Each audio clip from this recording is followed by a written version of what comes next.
نحمده ونصلي ونسلم على رسوله الكريم. الحمد لله على نعمائه الشاملة وعلى آله الكاملة، والصلاة والسلام على محمد المصطفى وعلى آله المجتبى.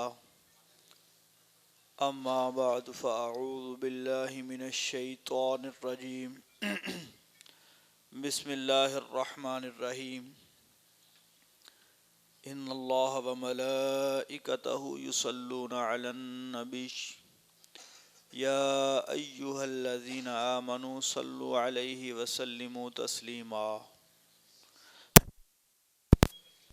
الصلاة والسلام عليك يا سيدي يا رسول الله وعلى آلك وأصحابك يا سيدي يا حبيب الله.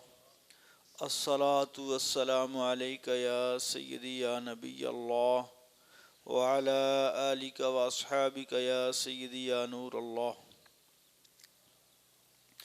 هو الحبيب الذي ترجى شفاعته لكل هول من أهوال مقتحمين. مولاي صل وسلم دائما ابدا على حبيبك خير خلق كلهم. يا رب بالمصطفى بلغ مقاصدنا واغفر لنا ما مضى يا واسع الكرم. ثم الرداء عن ابي بكر وعن عمر وعن علي وعن عثمان ذي الكرم. صدق اللہ العظیم وصدق رسولہ النبی الکریم ونحن ذلک من الشاہدین والشاکرین. آج کے خطبہ جمعۃ المبارک کے لیے میں ناچیز آپ کے سامنے حاضر خدمت ہوں. میرے سامنے قرآن مقدس سے سورہ عصر ہے.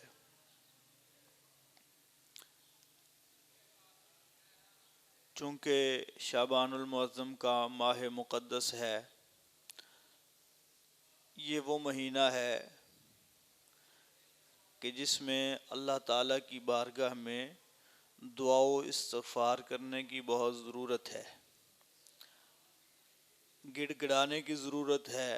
بزرگ فرماتے ہیں کہ رجب بیج بونے کا مہینہ ہے اور شعبان اس فصل کو سیراب کرنے کا مہینہ ہے، اور رمضان المبارک فصل کاٹنے کا مہینہ ہے. تو اس واسطے اس میں ہمیں غور و فکر کرنا ہے، اپنی فصل کو دیکھنا ہے، اس کی دیکھ بھال کرنی ہے. ہم کس پیرائے پہ کھڑے ہیں، کیا کر رہے ہیں، اپنا محاسبہ کرنا ہے اور نادم ہونا ہے، شرمندہ ہونا ہے، پشیماں ہونا ہے، تاکہ اللہ تعالی ہمارے گناہوں کو معاف فرمائے. من حیث القوم ہم محاسبہ کریں، اپنے حالات پہ نظر ثانی کریں تو بے شمار پریشانیوں سے ہم کنار ہیں، بے شمار مشکلات ہمارے سامنے ہیں. ہم ایز اے قوم غور و فکر کریں تو پتہ چلتا ہے کہ ہم جو ہے وہ دن بدن گھاٹے اور خسارے کی طرف گرتے چلے جا رہے ہیں. یہ قرآن اللہ کی کتاب ہے، اس کو اللہ تعالیٰ نے ہمارے لیے مشعل راہ بنایا ہے. یہ ہماری ہدایت کے لیے آئی ہے. یہ کتاب اس لیے نہیں آئی کہ اسے خوبصورت غلاف میں، خوشبودار غلاف میں سجا کے اور کہیں طاق میں رکھ دیا جائے، الماری میں رکھ دیا جائے. یہ اس لیے نہیں آئی میرے صاحبو، یہ اس لیے آئی ہے کہ اس سے ہدایت لی جائے، اس سے رہنمائی لی جائے، اس سے روشنی حاصل کی جائے، اس سے اپنے دلوں کو منور کیا جائے، اس سے اپنے سینوں کو روشن کیا جائے. اس کا تو ایک ایک لفظ جو ہے وہ ہمارے لیے رہنما اصول بیان کرتا ہے، ہماری زندگیوں کو خوبصورت بناتا ہے. جبکہ آج ہمارے معاشرے میں اگر ہم نظر کریں تو اس کی تلاوت کتنی کو کی جاتی ہے. اللہ فرماتا ہے بسم اللہ الرحمن الرحیم افلا یتدبرون القرآن. فرمایا ہم نے قرآن کو اتارا ہے، کبھی اس میں غور و فکر تو کیا کرو، کبھی اس میں غوطہ زن تو ہوا کرو، کبھی اس کی گہرائیوں میں تو جایا کرو، کبھی اس کی سطروں کو سمجھا کرو کہ یہاں میرا پروردگار مجھے کہنا کیا چاہتا ہے، میرا اللہ مجھے سمجھانا کیا چاہتا ہے، اللہ مجھے بتانا کیا چاہتا ہے، اس میں میری زندگی کے لیے کون سا رہنما اصول بیان کیا جا رہا ہے. کبھی وقت نکالیں تو صحیح، کبھی قرآن کے اوراق کو پلٹیں، دیکھیں.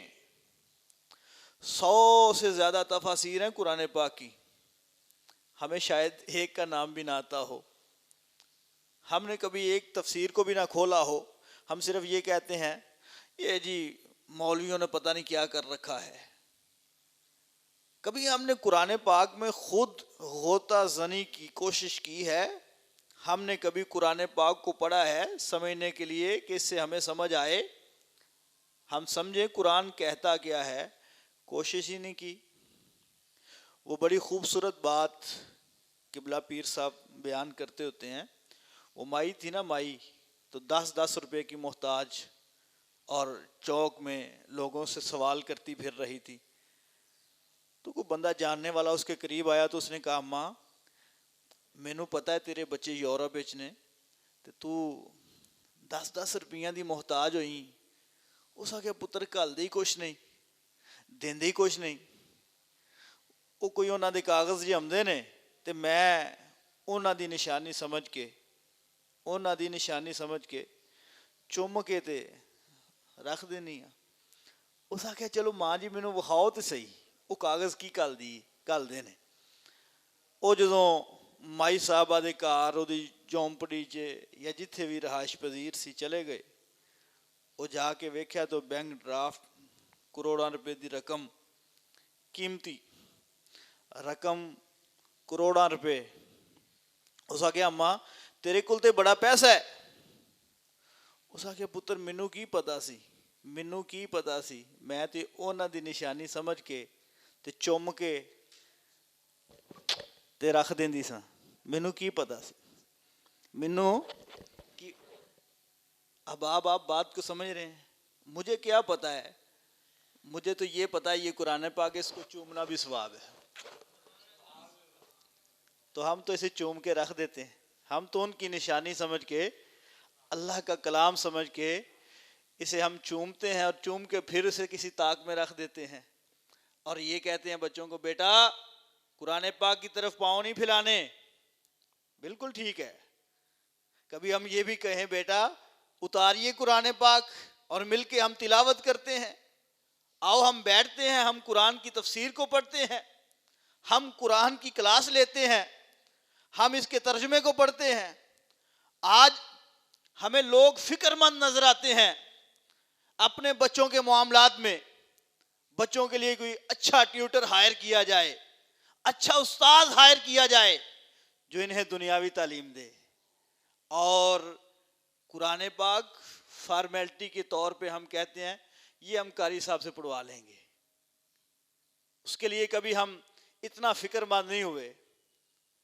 یہ وہ کتاب ہے جو سب سے اعلیٰ ہے، یہ ہماری زندگیوں میں رہنما اصول بتاتی ہے، مگر ہم اس سے دور اور دور دور ہوتے چلے جا رہے ہیں.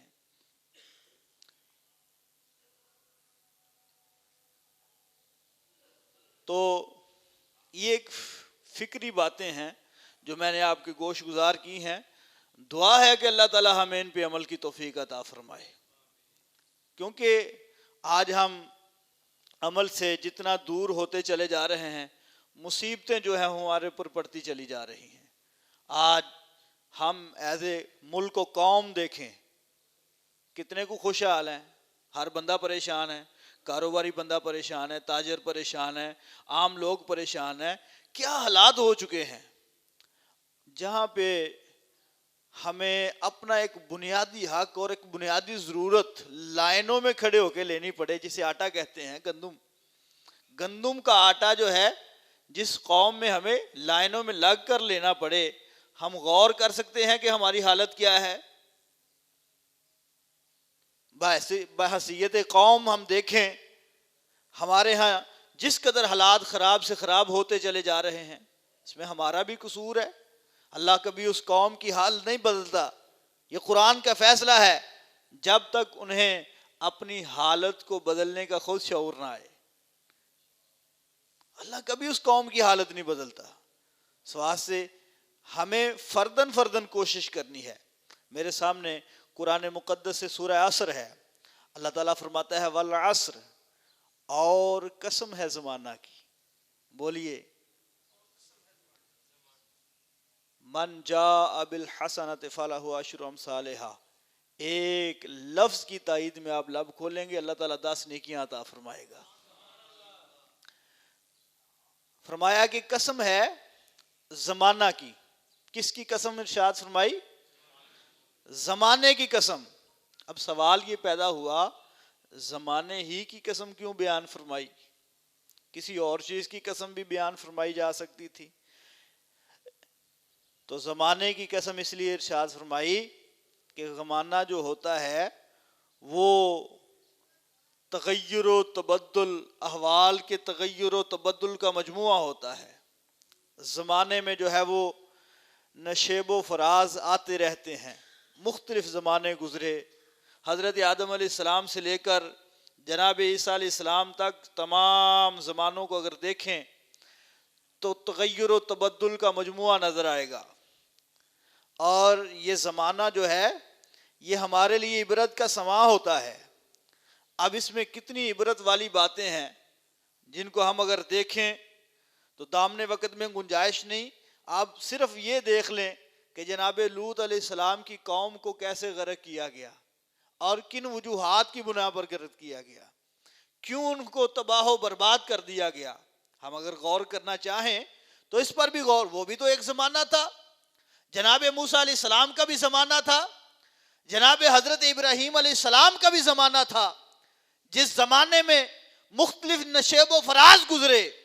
اور پھر ہم سبق سیکھنا چاہیں تو جناب خلیل اللہ علیہ السلام کی سیرت سے سیکھ سکتے ہیں. کتنا خوبصورت سبق دے کر گئے ہیں، کتنا پیارا درس دے کر گئے ہیں، کتنا خوبصورت درس دے کے گئے ہیں. ارے جن کے پاؤں میں لغزش نہ آئے اسے ابراہیم کہتے ہیں، اسے جد امجد مصطفیٰ کہتے ہیں. وہ نعرے نمرود والا واقعہ یاد کریں. قلندر لاہوری ڈاکٹر علامہ اقبال فرماتے ہیں بے خطر کود پڑا آتش نمرود میں عشق. یہ ہمیں سبق سکھایا جاتا ہے. زمانے سے ہم سبق سیکھ سکتے ہیں کہ خلیل اللہ علیہ السلام اللہ کی محبت میں کس قدر لبریز تھے. ان نے خالق سے محبت کیسے کی، اللہ سے محبت کیسے کی. ارے جو ریوڑوں کے ریوڑ بکریوں کے صرف اس پر دے دے کہ اللہ کا ذکر تو کر، بڑا خوبصورت ہے. اللہ کا ذکر سننے کے لیے جو سارے کا سارا مال دے دے اور پھر کہے اب کر، اب پھر کر، تو پھر ذکر کرنے والا کہے اب کیا دو گے، تو کہیں اب میں خود حاضر ہوں. اللہ کے نام سے محبت، اللہ کے نام سے پیار، اللہ کے نام سے عشق، اللہ کی ذات سے عشق. یہی تو وہ وجہ ہے جب جناب خلیل اللہ علیہ السلام کو نعرے نمرود میں ڈالا جا رہا تھا تو جبریل آ کے کہنے لگے، عرض گزار ہوئے کہ میں کوئی آپ کی مدد کر سکتا ہوں. اور آپ نے فرمایا یہ خلیل اور رب جلیل کا معاملہ ہے، یہ خلیل اور رب جلیل کا معاملہ ہے، یہ اللہ اور اس کے خلیل کا معاملہ ہے. لہذا جبریل امین آپ کی ضرورت نہیں ہے. اسی بات کو کہا علامہ اقبال نے بے خطر کود پڑا آتش نمرود میں عشق، عقل محو تماشائے لب بام رہی. میرے صاحبو یہ زمانہ تھا. ہم اگر دیکھیں اس سے ہمارے لیے سبق ہے، اس میں ہمارے لیے عبرت ہے. اس میں جناب خلیل اللہ علیہ السلام کی ان امتحانات میں ہمارے لیے سبق یہ ہے کہ اللہ کی محبت پر سب کچھ فنا کر دیا جائے. ہم اپنا محاسبہ کر سکتے ہیں. اسی طرح اور بھی زمانے گزرے ہیں، باقی انبیاء کرام کے بھی زمانے گزرے ہیں. اچھا، زمانوں میں سب سے بہتر زمانہ زمانہ مصطفیٰ ہے. سب سے اعلیٰ زمانہ زمانہ مصطفیٰ ہے. اب یہ زمانے گزرتے رہے، وقت گزرتے رہے.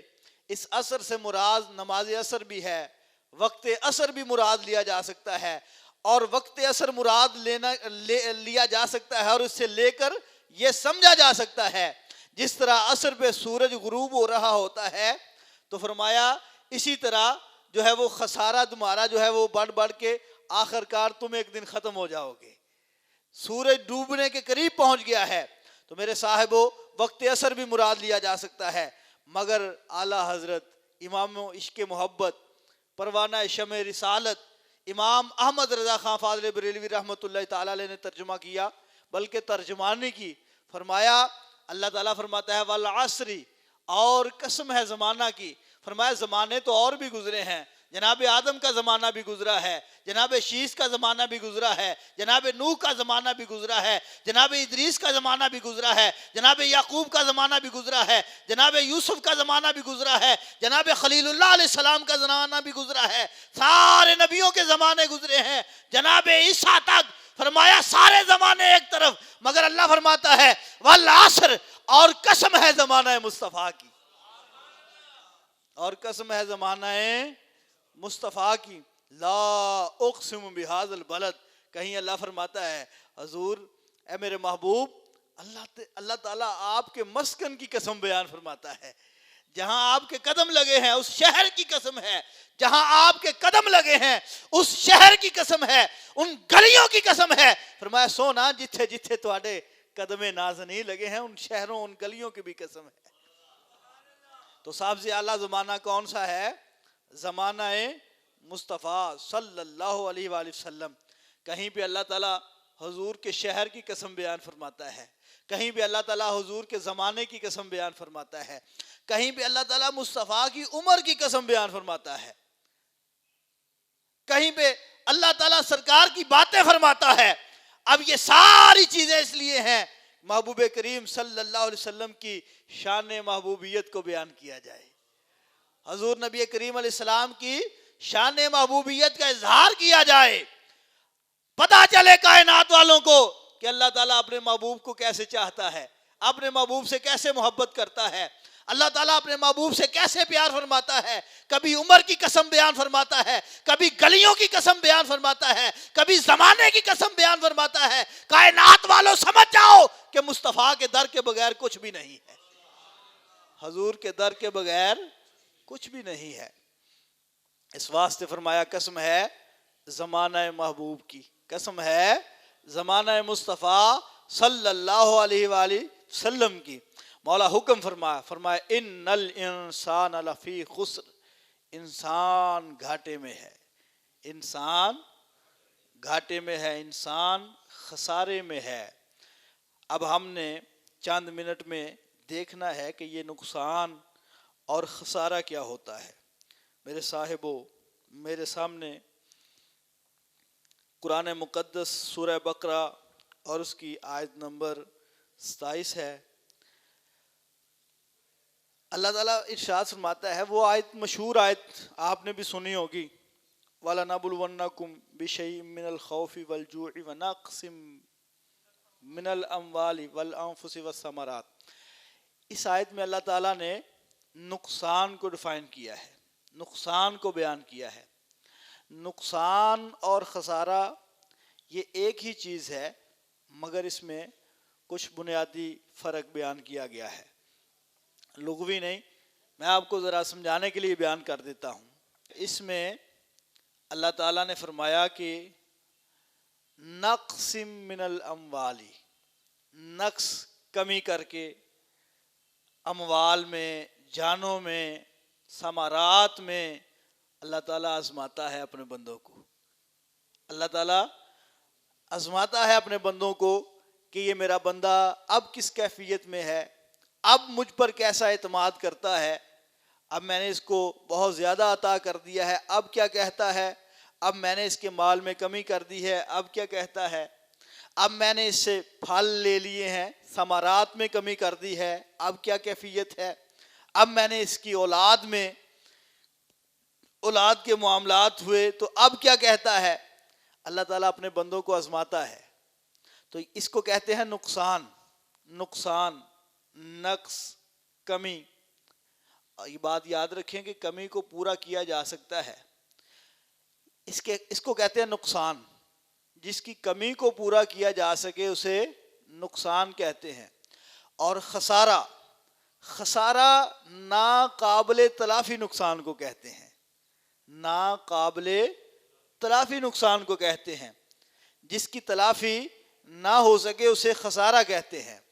تو یہاں اللہ تعالیٰ فرماتا ہے کہ والعصر ان الانسان لفی خسر، کائنات والو سنو، انسان خسارے میں ہے، انسان گھاٹے میں ہے۔ یا اللہ یہ خسارہ کیسے آتا ہے، انسان خسارے میں کیسے جاتا ہے؟ آج ہم اگر مجموعی طور پہ اپنی حالت کو دیکھیں تو ہمیں یہ پتہ چلتا ہے کہ ہم دن بدن خسارے کی طرف بڑھتے چلے جا رہے ہیں، کمی کی طرف بڑھتے جا رہے ہیں۔ ان کی وجوہات کیا ہے؟ تو قرآن کی سورہ بقرہ میں آواز آتی ہے الذین ینقضون عہد اللہ من بعد میثاقہ، اور وہ جو اللہ کے وعدے کو توڑتے ہیں پختہ عہد کرنے کے بعد، پکا وعدہ کرنے کے بعد، اللہ کے عہد کو پکا وعدہ کرنے کے بعد توڑتے ہیں۔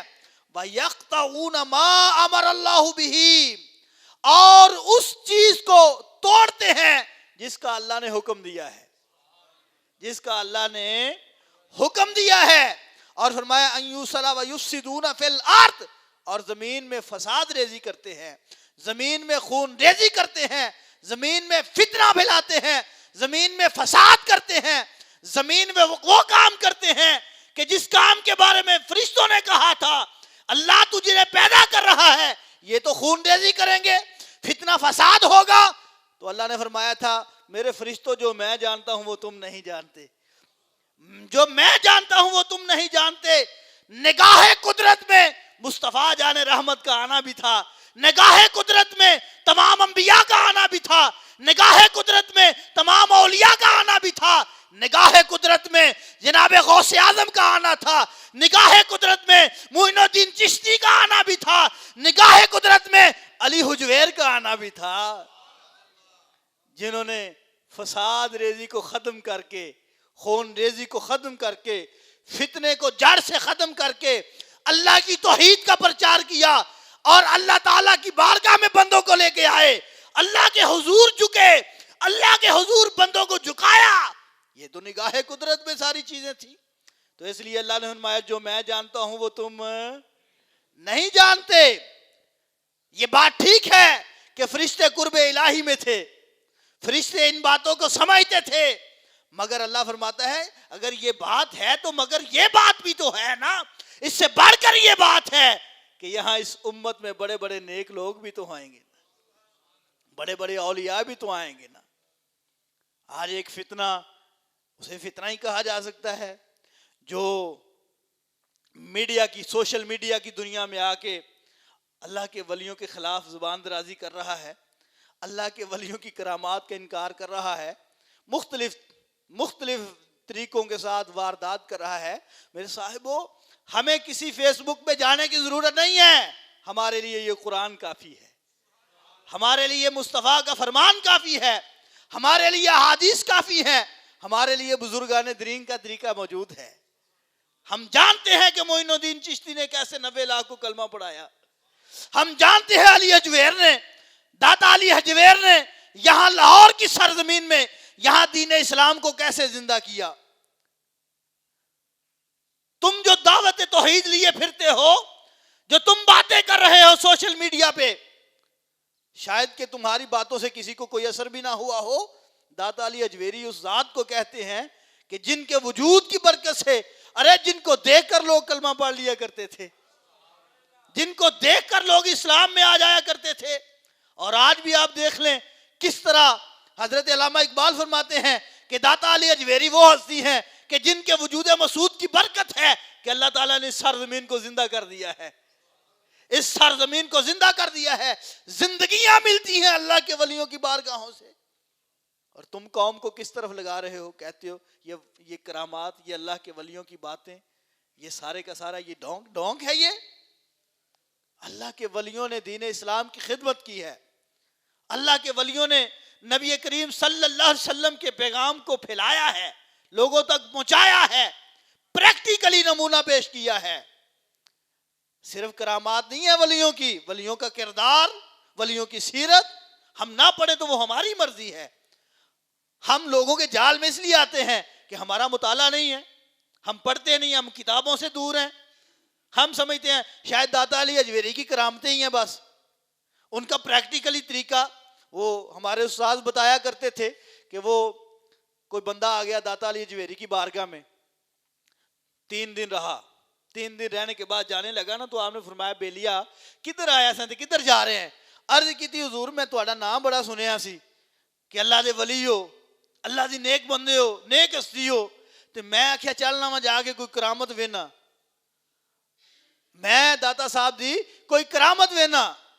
تو 3 دن تہاڈے کول سٹے کیتا رہا وا، کوئی کرامت ویکھی نہیں، تے واپس ٹر چلیا. آپ نے فرمایا بیلیا اورا نیڑے آیا تے آپ نے فرمایا مجھے کوئی خلاف شریعت کام کرتے دیکھا ہے؟ اللہ اکبر کبیرہ. مچل جائیں اللہ کے ولیوں کی ان باتوں کو بھی سن کر. ہم صرف کرامتیں بھی برحق ہیں. یہ میرے سامنے سورہ نمل ہے، اور کیسے انکار کریں گے یہ لوگ؟ یہ ہم قرآن سے پڑھتے ہیں. اللہ تعالیٰ کے ولیوں کی کرامتوں کا ذکر قرآن میں موجود ہے، اللہ کے ولیوں کا حیا قرآن میں موجود ہے. تم حیا کرو نہ کرو، اللہ کے ولیوں کا سورج حیا کرتا ہے. سورہ کہف کو کبھی پڑھیے گا گھر میں جا کے. وہ اللہ کے نیک بندے جو غار میں تھے، سورج نے ان کا حیا کیا کہ نہیں کیا؟ بتائیے وہ کون تھے؟ وہ نیک لوگ تھے، اللہ کے ولی تھے. اللہ کے ولیوں کا سورج حیا کرتا ہے. اور پھر ان کی چوکھٹ پہ اگر کتا بھی آ جائے تو اللہ اس کا بار بار قرآن میں ذکر کرتا ہے. اس کتے کا ذکر ہے کہ نہیں ہے قرآن میں؟ فرمایا 4تھا کتا، اگر 4 ہیں تو 5واں کتا، 5 ہیں تو 6ٹھا کتا، 6 ہیں تو 7واں کتا. اس کتے کا بار بار ذکر کر دیا، اور پتا چلا کہ کتے کو بھی ولیوں سے نسبت ہو جائے تو وہ بھی معزز ہو جایا کرتا ہے، اگر کسی بندے کو ہو جائے تو. یہ میرے سامنے سورہ نمل ہے. جناب سلیمان علیہ السلام اپنی جماعت والوں سے، اپنے صحابہ سے، اور اپنے سامنے بیٹھنے والے ان ولیوں سے کہہ رہے تھے. آپ کے لشکر میں سارے لوگ ہوا کرتے تھے، ہر چیز کا جوڑا جوڑا ہوا کرتا تھا. تو آپ نے کہا یا ایھا المال ایکم یاتینی، فرمایا کہ او نا ملکہ بلقیس اتھوں ٹر پئی ہے تے او دا تخت چاہیدا ہے. ملکہ بلقیس دا تخت چاہیدا ہے. تو کون ہے جڑا لے کے آوے گا؟ اس سے پہلے کہ وہ یہاں پہنچے، قال عفریت من الجن، ایک جن بولیا. جن کون؟ جن بولا. وما خلقت الجن والانس الا لیعبدون. یہ بات یاد رکھیں کہ اللہ نے جنوں اور انسانوں کو اپنی عبادت کے لیے پیدا کیا ہے. اور یہ جن جو ہیں یہ اللہ کی عبادت کرتے ہیں، مسلمان جن ہیں، نیک جن ہیں. ایسی ہر ایک کو چمبڑ نہیں جاتے، ہر ایک کو جن چمبڑ جاتے ہیں. یہ ہمارے ہاں یہ بھی باتیں ہیں. تو میرے صاحبوں، اللہ تعالیٰ نے جنوں اور انسانوں کو اپنی عبادت کے لیے پیدا. خوف خدا والا جن چمبڑ سکتا ہے کسی کو؟ اتنے ویلے جن ہیں کہ کبھی کسی کو چمبڑ جائیں، کبھی کسی کو چمبڑ جائیں. تو لہذا تبہم پرستی ہمارے اندر آتی جا رہی ہے، اس سے بھی ہمیں بچنا ہے. تو جن کہنے لگا میں لے آتا ہوں. آپ نے فرمایا بھائی تو کتنی دیر سے لے کے آئیں گا؟ اس آخیا جی تہاڈی مجلس برخاست ہون تو پہلوں.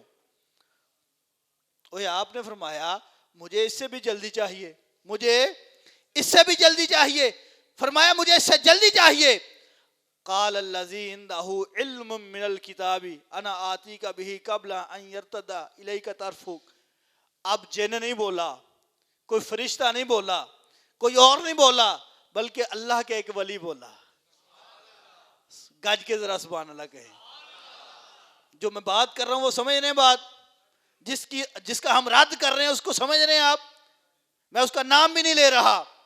میں ایسے لوگوں کا نام لینا گوارا نہیں کرتا جو اللہ کے ولیوں کے خلاف بکواسات کرتے ہیں.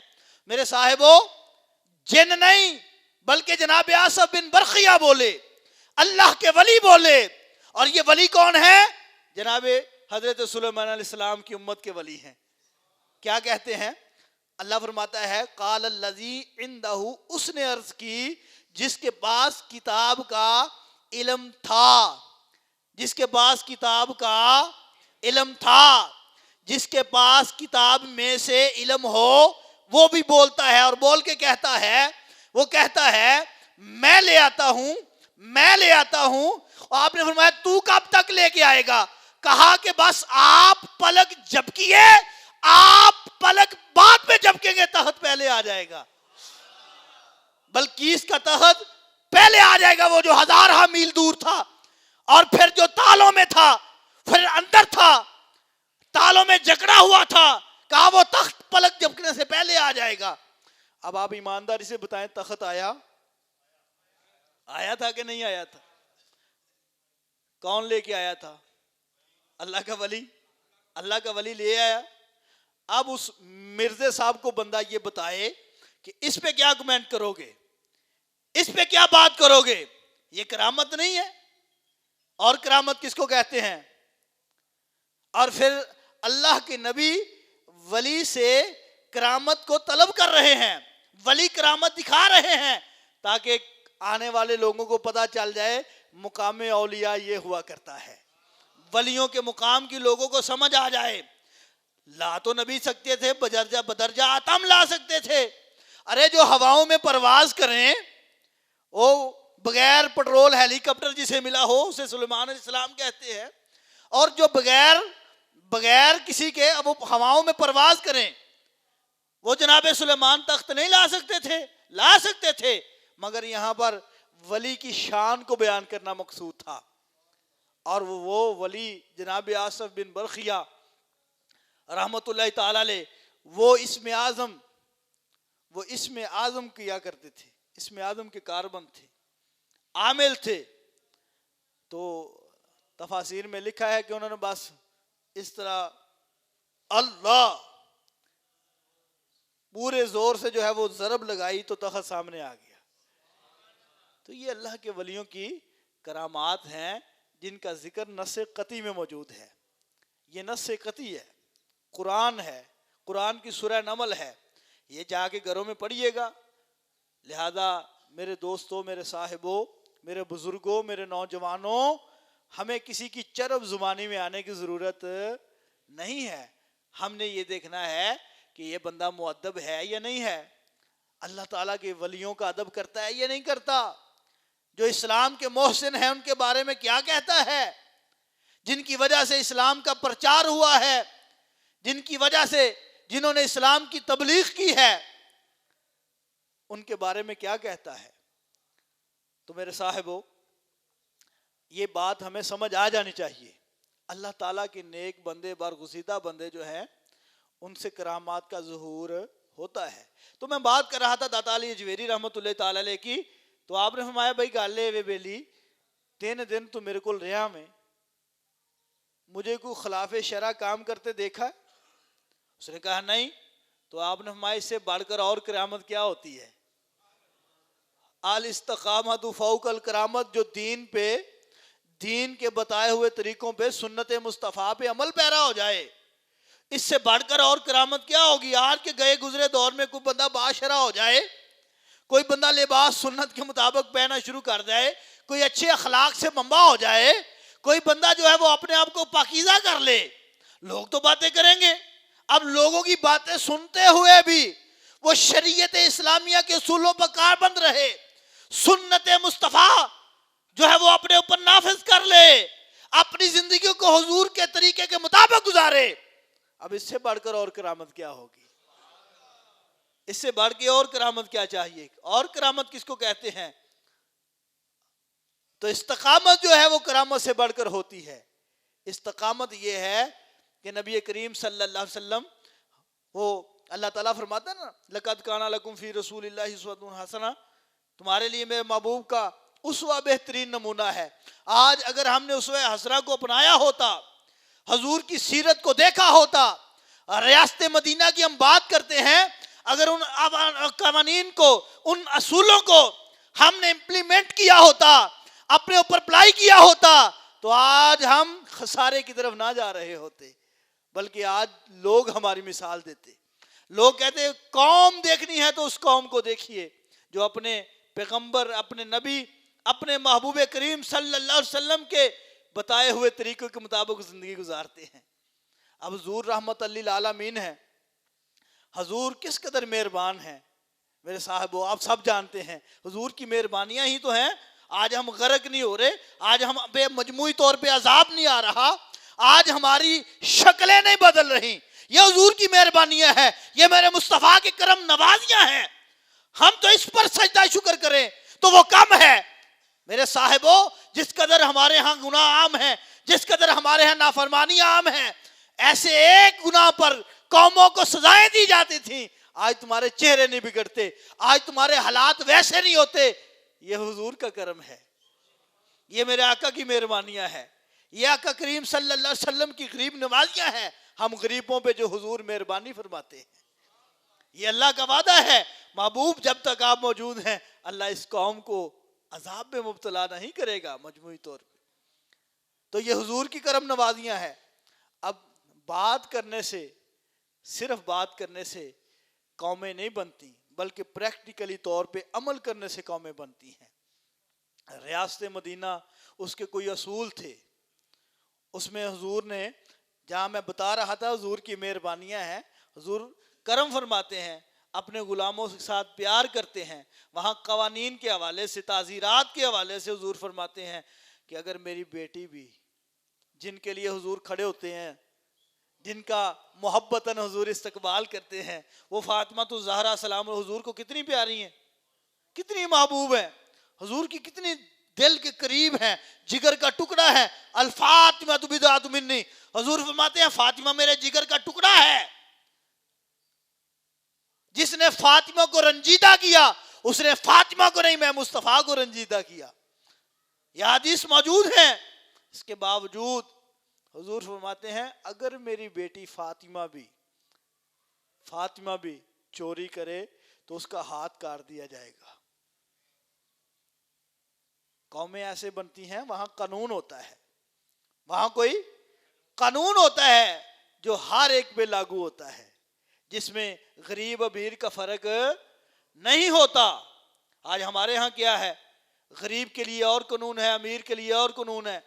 غریب جیلوں میں سڑ جائے، امیر جو ہے وہ جیل میں ایک دن بھی نہ جائے. ایسا ہے کہ نہیں ہے؟ غریب آج لائنوں میں لگے ہوئے ہیں آٹے کے لیے، اگر لائن میں لگیں تو جو ہے مزدوری دیہڑی گئی، وہ لائنوں میں لگ کے اپنی دیہڑی بھی ضائع کرتا ہے، اور پھر جو ہے وہ اس قدر تنگ دستی کے حالات سے گزر رہا ہے. اور ایک وہ ہے کہ جس کے پاس عالی شان بنگلے ہیں، جس کے پاس، اس کو پتہ ہی نہیں ہے کہ دولت کتنی ہے اس کے پاس.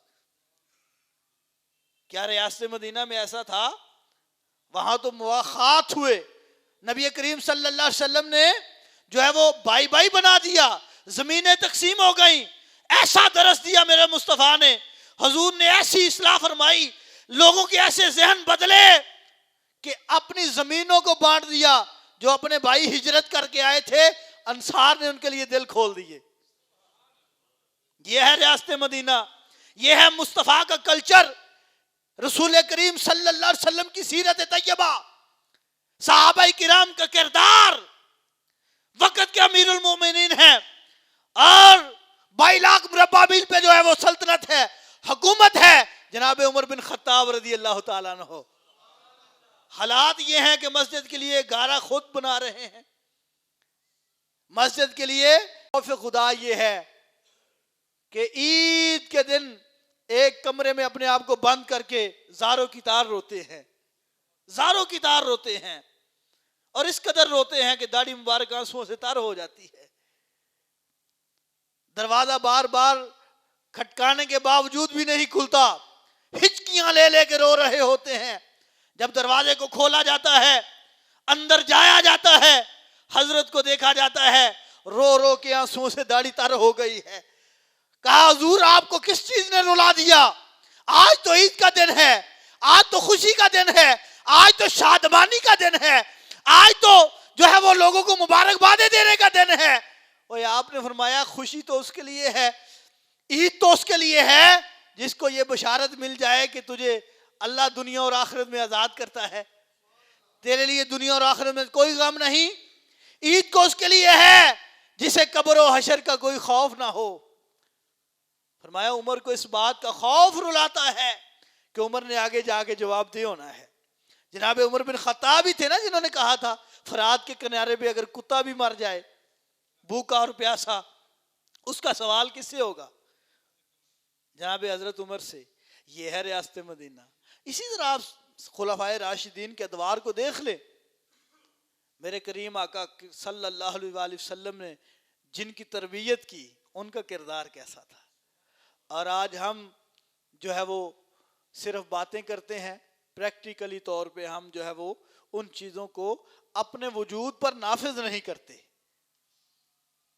حق اور سچ کا ہم ساتھ نہیں دیتے۔ میرے سامنے سورہ عصر ہے، یہ خسارے کی باتیں ہیں ساری۔ میں نے ایک طرف آپ کو بتایا خسارے سے بچنے کا طریقہ کیا ہے، اور باقی اس کے علاوہ خسارہ ہی خسارہ ہے، گھاٹا ہی گھاٹا ہے جب ہم حضور کے دین کو، حضور کی سنت کو، حضور کے طریقے کو پسے پوش ڈال دیں گے۔ حضور کی سنت کو پسے پوش ڈالنے کی وجہ سے آج خسارہ ہے۔ ان الانسان لفی خسر، انسان گھاٹے میں ہے، انسان خسارے میں ہے۔ آج ہمیں دیکھیں یہود و نصارہ سے ہم نے قرض لینا ہے تو ہماری گورنمنٹ کہہ رہی ہے کہ ہماری ناک کی نکیریں نکلوا دی ہیں انہوں نے۔ یہ خسارہ نہیں ہے؟ ہم کسی کے آگے ہاتھ پھیلا کے کہہ رہے ہیں کہ اللہ کو تو وہ مانتے ہیں، اللہ رسول کو تو وہ مانتے نہیں، ہم ان سے جو ہے وہ ایک ایک روپے کے محتاج ہو گئے ہیں بھائی سے قوم۔ تو یہ خسارہ اور کیا ہوتا ہے، گھاٹا اور کیا ہوتا ہے؟ ہمارے اعمال کی وجہ سے ہے۔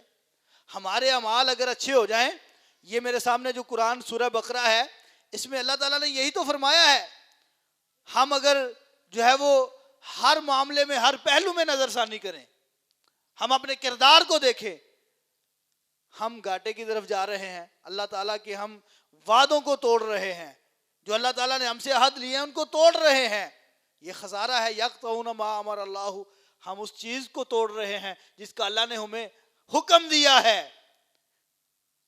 اللہ تعالیٰ نے رشتہ داروں کے ساتھ اچھا سلوک کرنے کا حکم دیا ہے کہ نہیں؟ بات بتائیں۔ والدین کے ساتھ اللہ تعالیٰ نے ہمیں حکم دیا ہے کہ ان کے ساتھ اچھا سلوک کیا جائے، ان کے ساتھ نیکی کی جائے، ہے کہ نہیں ہے؟ آج ہم دیکھ لیں والدین کے ساتھ ہمارا کیا کردار ہے۔ آج ہم رشتہ داروں کے ساتھ، آپ کسی کو بھی پوچھ لیں کہے گا جی میں یا تو مامے نال نہیں بولتا تھا، یا چاچیاں نال میری نہیں لگتی، یا میری جو ہے وہ خالہ سے نہیں بنتی، ہے کہ نہیں ایسا؟ ہمارے معاشرے میں یہ وہ رشتے ہیں جن سے بے لوث محبت کی جائے، جن سے بغیر لالچ میں محبت کی جائے، جن کا حکم اللہ نے قرآن و سنت میں دیا ہے۔ عمر گھٹتی ہے اگر رشتوں کو توڑا جائے، عمر بڑھتی ہے اگر رشتوں کو جوڑا جائے۔ یا اللہ یہ رشتے ہم سے زیادتی کرتے ہیں، یہ رشتے ہمیں تنگ کرتے ہیں، ہم تو چاہتے ہیں ہم رشتوں کو جوڑیں مگر یہ توڑتے ہیں، اور فرمایا اے توڑن پہ تو جوڑیا۔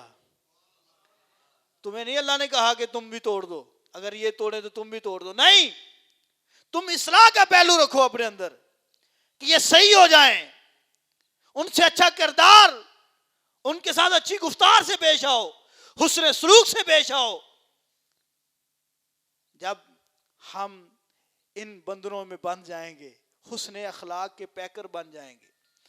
حسن اخلاق کیا ہے؟ وَإِنَّكَ لَعَلَىٰ خُلُقٍ عَظِيمٍ، یہ حسن اخلاق کی معراج ہے جو اللہ تعالیٰ فرماتا ہے میرا محبوب ایڈا سونا اخلاق ہے۔ میرے آقا کریم صلی اللہ علیہ وسلم کا اخلاق ایسا تھا، اپنے تو اپنے بیگانے بھی تعریف کیا کرتے تھے، اور بڑے بڑے کافر سردار نامور بڑے بڑے موجود تھے مگر اپنی امانتیں حضور کی بارگاہ میں لے کے آیا کرتے تھے، مصطفیٰ کی بارگاہ میں لایا کرتے تھے۔ سوال یہ کیا بھئی تھوڑے بڑے بڑے ابو جہل عتبہ شیبہ بڑے بڑے سردار موجود ہیں، تم اپنی امانتیں ان کے پاس کیوں نہیں رکھتے؟ حضور کے پاس کیوں آتے ہو؟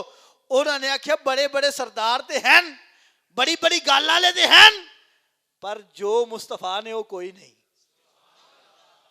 جو امین مصطفیٰ ہیں، جو امین مصطفیٰ ہے وہ کوئی اور نہیں ہو سکتا. اس لیے ہمیں اپنی امانتیں حضور کے پاس جمع کرانی ہے. ہجرت کی رات مولا علی کو جب بستر پہ لٹایا، حضور تشریف لے گئے، تو سب سے پہلے اس بات کی فکر ہوئی کہ فرمایا جن جن کی امانتیں موجود ہیں ان کو پہنچا دی جائے. یہ میرے مصطفیٰ ہے، حضور کا کردار ہے. آج ہمارے اوپر مصیبت آ جائے، کوئی امانت ہو یعنی جائے باڑ میں، ہم اپنے آپ کو بچائیں، ہم تو نکلیں یہاں سے.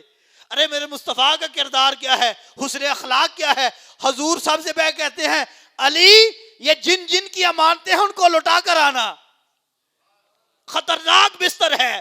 آج جب یہ کافر ننگی تلواریں لے کر کھڑے ہیں، حملہ کرنا چاہتے ہیں، معاذ اللہ رسول اللہ کو شہید کرنا چاہتے ہیں، اس بستر پر لیٹنے والے بھی بڑے حوصلے والے تھے نا. وہ بستر کوئی بڑا پھولوں کا سیج نہیں تھا، اس پہ کبھی بھی حملہ ہو سکتا تھا. مگر سب سے پہلے جس بات کی فکر ہوئی وہ یہ ہوئی، فرمایا قومیں ایسے نہیں بنتی. میں بات کر رہا تھا، قومیں حضور کے کردار کو دیکھ کر بنتی ہیں، میرے آقا کریم علیہ السلام کے اخلاق کو دیکھ کر بنتی ہیں. فرمایا مولا علی یہ امانتیں جن جن کی امانتیں ہیں واپس کر کے ان کو دے کر آپ بھی مدینے آ جائیے گا. وَإِنَّكَ لَعَلَىٰ خُلُقٍ عَظِيمٍ. میرا محبوب آپ ہی اعلیٰ اخلاق کے مالک ہیں. جب ایسا اخلاق ہو، جب کافر بھی کہیں کہ حضور کا اخلاق سب سے اعلیٰ ہے، حضور کا کردار سب سے اعلیٰ ہے. آج ہمارے اپنے پریشان ہیں ہم سے، ہمارے بہن بھائی پریشان ہیں، آندھنے بد کردار ہے، بولن دا نہیں سو پتا، باہر بڑا معزز بنتا پھرتا ہے، گھر میں بولنے کی تمیز نہیں ہے، ماں سے بات کیسے کرنی ہے تمیز ہی نہیں ہے، بھائی سے بات کیسے کرنی ہے، بڑے کو کیسے بلانا ہے، چھوٹے سے کیسے مہربانی کرنی ہے پتہ ہی نہیں ہے. جب ہمارا کردار اس قدر گندا ہو جائے گا، ہم کردار وائز گر جائیں گے، تو بتائیں خسارہ نہیں آئے گا تو اور کیا آئے گا، گھاٹا نہیں آئے گا تو اور کیا آئے گا.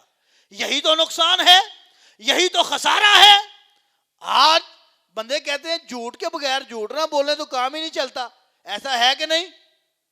لوگ کہتے ہیں بھئی جھوٹ نہ بولیے تو کام نہیں چلتا. اب جھوٹے کے بارے میں قرآن کیا کہتا ہے؟ میں نے جہاں سے بات شروع کی تھی، ہم نے قرآن کو نا طاق میں سجا کے رکھ دیا ہے. قرآن کہتا ہے کہ جھوٹے پر اللہ کی لعنت ہے. جس پر اللہ کی لعنت ہو، جس پر اللہ کی لعنت ہو وہ بندہ معزز ہوتا ہے، وہ بندہ اچھا ہوتا ہے، وہ بندہ کامیاب ہوتا ہے. کامیابی کے لیے لعنت لینا ضروری ہوتا ہے، اور لعنت بھی اللہ کی ہو. اللہ فرماتا ہے جھوٹوں پر اللہ کی لعنت ہے. تو میرے صاحب وہ کامیاب نہیں ہے جو کہتا ہے جھوٹ نہ بولے تو کامیابی نہیں ملتی، جھوٹ نہ بولے تو کاروبار نہیں چلتا. ہم یہ سوچیں کہ جھوٹ کے بغیر ہم کاروبار کریں، اللہ راضی ہو جائے، اللہ کی رحمت اترے، لعنت نہیں، اللہ کی رحمت اترے. ہم اللہ کی رحمت کے لیے تغدو کریں. یا اللہ تیری رحمت چاہیے، یا اللہ تیری ناراضگی نہیں چاہیے، یا اللہ تیری رحمت چاہیے. تو اللہ تعالیٰ کی رحمت کے امیدوار کب بنیں گے؟ جب ہم سچ بولیں گے، ہم جب جھوٹ سے پرہیز کریں گے، جب ہم غیبت سے بچیں گے، چغلی سے بچیں گے، حسد سے بچیں گے. آج ہمارے ہاں کوئی پریشانیاں جو ہے وہ اوپر سے آئی ہوئی ہیں، اور کوئی پریشانیاں ہم نے خود سے اڑی ہوئی ہیں. حسد، تکبر، غرور، یہ ساری چیزیں کیا ہیں؟ جو ہمارے ہاتھوں سے کیے درے ہیں، جو ہم نے اپنے ہاتھوں سے کیا ہوا ہے سارا کام. تو یہ وہ چیزیں ہیں کہ جن سے اللہ اور اس کے رسول صلی اللہ علیہ وآلہ وسلم نے سختی سے روک رکھا ہے. تو اللہ تعالیٰ نے ہمیں ان چیزوں سے سختی سے روک رکھا ہے. غیبت کرنے والے کو کیا کہا گیا ہے؟ اپنے مردہ بھائی کا، حاجی صاحب بتا رہے ہیں اپنے مردہ بھائی کا گوشت کھانے کے مترادف ہے. تو ہم کتنے مزے سے غیبت کرتے ہیں. کسی دی گل لب جے صحیح، کسی کا عیب مل جائے، ہم اس کی جو ہے وہ ہم رولتے ہیں اسے، وہ تنگ کرتے ہیں کہ وہ بیچارہ دلی طور پہ کس سٹیج پہ پہنچ جاتا ہے، وہ کتنا بدظن ہو جاتا ہے. ان چیزوں کی اجازت نہیں ہے. یہ میرے آقا کریم صلی اللہ علیہ وسلم کے بتائے ہوئے طریقے نہیں ہیں. غیبت سے بچنا ہے، حسد سے بچنا ہے، تکبر سے بچنا ہے. تکبر کا ہے کہ یار آج مر گئے کل دوسرا دن اور پھر قبر میں جانا ہے، اور جب قبر میں جائیں گے تو یہ قبر تکبر والے کو، متکبر کو دبائے گی، اور سے جو ہے وہ اس قدر دبائے گی کہ اس کی ہڈیاں ایک دوسرے میں چٹاخ چٹاخ کر کے پیوست ہوئیں گی. یہ متکبر ہے. اور کہے گی زمین کیسے اکڑ اکڑ کے چلتا تھا، اور دوسروں کو حقیر سمجھنا، یہ تکبر ہے نا. تکبر کی کیا ڈیفینیشن ہے؟ دوسرے کو حقیر سمجھنا، اپنے آپ کو بہت اچھا سمجھنا. آج آپ کو بڑے لوگ ملیں گے، میں بھی جو ہے وہ اسی دنیا میں رہتا ہوں، آپ بھی رہتے ہیں، آپ بھی لوگوں سے ملتے رہتے ہیں، میں بھی ملتا ہوں. تو جس کے پاس 4 پیسے ہوتے ہیں وہ بندے کو بندہ نہیں سمجھتا. سارے نہیں، اچھے لوگ بھی موجود ہیں، مگر زیادہ لوگ ہمیں ایسے ملتے ہیں کہ جن کے اندر تکبر ہے، وہ دوسروں کو حقیر سمجھتے ہیں، حقارت کی نظر سے دیکھتے ہیں. میرے بھائی اس چیز کی اجازت نہیں ہے. رسول اللہ صلی اللہ علیہ وآلہ وسلم کا پیارا دین یہ نہیں ہے، حضور کا بتایا ہوا پیارا طریقہ یہ نہیں ہے. اس سے بچ، اللہ ناراض ہوتا ہے اس سے، رسول اللہ علیہ السلام ناراض ہوتے ہیں. لہذا تکبر سے بچ، اللہ کا بندہ بن. اللہ کا بندہ کون ہوتا ہے؟ آپ کہیں گے جی شاہ جی بتائیں اللہ کا بندہ کون ہے؟ تو اللہ نے اپنے بندے کو قرآن میں ڈیفائن کیا، بتایا ہے. اللہ نے فرمایا عباد الرحمن الذین یمشون علی الارض، رحمان کے بندے وہ ہیں جو زمین پر عاجزی سے چلتے ہیں. کون ہیں؟ جو زمین پر عاجزی سے چلتے ہیں، اتراتے ہوئے نہیں چلتے، تکبر سے نہیں چلتے، بلکہ عجز و انکساری کے پیکر بن کے چلتے ہیں. وہ اللہ کے بندے ہیں. اور فرمایا کہ جاہلوں سے آمنا سامنا ہو نا تو وہ کالو سلاما، وہ کہتے ہیں بھائی تینوں سلام تے او گئے. وہ اپنا راستہ لیتے ہیں، جاہلوں سے بحث و مباحثہ نہیں کرتے. آج ہم آپ کو ہر بندہ بحث و مباحثہ کرتا نظر آئے گا، جس کے پاس جو ہے وہ اتنا ایک ذرے کے برابر بھی علم نہ ہوگا، وہ بھی آپ کو دیکھے، وہ بھی آپ کو جناب ایسے ایسے دلائل جو ہے وہ اپنے آپ سے اپنی طرف سے دیتا چلا جائے گا، ہار مانے گا ہی نہیں. تو اللہ کا بندہ وہ ہے جن چیزوں سے اعراض کرتا ہے، جو اس طرح کے بحث و مباحثے میں نہیں آتا اور عاجزی سے چلتا ہے. تکبر اور عاجزی ہم دو چیزیں ہیں. ہمیں کیا کرنا ہے؟ ہمیں عاجزی کا پیکر بننا ہے. متکبر نہیں بننا بلکہ عاجزی کا پیکر بننا ہے. تکبر خسارہ ہے، گھاٹا ہے، نقصان ہے. یہی وجہ ہے آج جس کی وجہ سے گھاٹا ہے. ساری بیماریاں جو میں گنوا رہا ہوں یہ گھاٹا ہے، گھاٹا نقصان ہے. اس کی وجہ سے ہم خسارے میں ہیں، اور اس کے اپوزٹ ہم دیکھیں وہ نفع ہے، وہ فائدہ ہے. تکبر ہے، اس کے بعد اپوزٹ عاجزی ہے. جب عاجزی آ جائے گی تو اللہ تعالیٰ تمہیں کہیں جھکنے نہیں دے گا. جب تم اللہ کے حضور جھک جاؤ گے، اپنے سر کو سر تسلیم خم کر لو گے اللہ کے حضور، تو پھر اللہ تمہیں کسی اور کے سامنے جھکنے نہیں دے گا. یہ میرے مالک کا وعدہ ہے. ان الانسان لفی خسر، انسان گھاٹے میں ہے. جو گھاٹے والی چیزیں بتائی ہیں وہ ساری خسارے والی چیزیں ہیں. یا اللہ ہم بچنا چاہتے ہیں، فرمایا الا الذین آمنوا، بچنا ہے تو ایمان. فرمایا الا الذین آمنوا، مگر وہ خسارے میں نہیں جس کے پاس ایمان ہے. جس کے پاس ایمان ہے. یا اللہ بس ایمان کافی ہے، ہم کلمہ پڑھ لیں مسلمان ہو گئے، دار اسلام میں داخل ہو گئے، یہ ایمان کافی ہے ہمارے لیے؟ فرمایا نہیں نہیں، وعاملوا الصالحات، اعمال صالحہ بجا لاؤ. اعمال صالحہ کیا ہے؟ با کردار ہو جاؤ، با حیا ہو جاؤ، با گفتار ہو جاؤ، اچھے طریقے والے بن جاؤ، سنت مصطفیٰ کے پیکر بن جاؤ. لقد کان لکم فی رسول اللہ اسوۃ حسنہ کے پیکر بن جاؤ، با کردار بن جاؤ. یہ اعمال صالحہ ہیں. یا اللہ ان کے بارے میں پوچھا جائے گا، آواز مالک کائنات ہے. اللہ تعالیٰ سورہ ملک میں فرماتا ہے بسم اللہ الرحمن الرحیم، فرمایا تبارک الذی بیدہ الملک، بابرکت ہے وہ ذات جس کے ہاتھ میں ملک ہے، جس کے قبضہ قدرت میں ملک ہے۔ الذی خلق الموت، وہ ہے جس نے موت کو پیدا کیا ہے، والحیات، اور اس نے زندگی کو پیدا کیا ہے۔ مالک تو نے موت اور زندگی کو کس لیے پیدا کیا؟ آواز آئی لیبلوکم ایکم احسن عملا، اللہ دیکھنا چاہتا ہے کہ تم میں سے کون سونے عمل کرتا ہے۔ یہ اللہ کی ڈیمانڈ ہے ہم سے۔ ہم کوئی ایسے نہیں دنیا میں آ گئے، جی لیا، انجوائے کر لیا، زندگی گزار لی اور پھر مر گئے، بس کام ختم۔ نہیں، ہم سے پوچھا جائے گا زندگی دی تھی کیا کیا تھا، مقصد زندگی بتایا تھا، عمل کیا تھا، مقصد حیات کو سمجھا تھا، مقصد حیات کے مطابق زندگی گزاری تھی۔ اچھا، ہم بڑے سیانے لوگ ہیں، آپ بتائیں وہاں پر جواب نہ میں ہوا تو کیا بنے گا؟ کیا بنے گا اندازہ کریں۔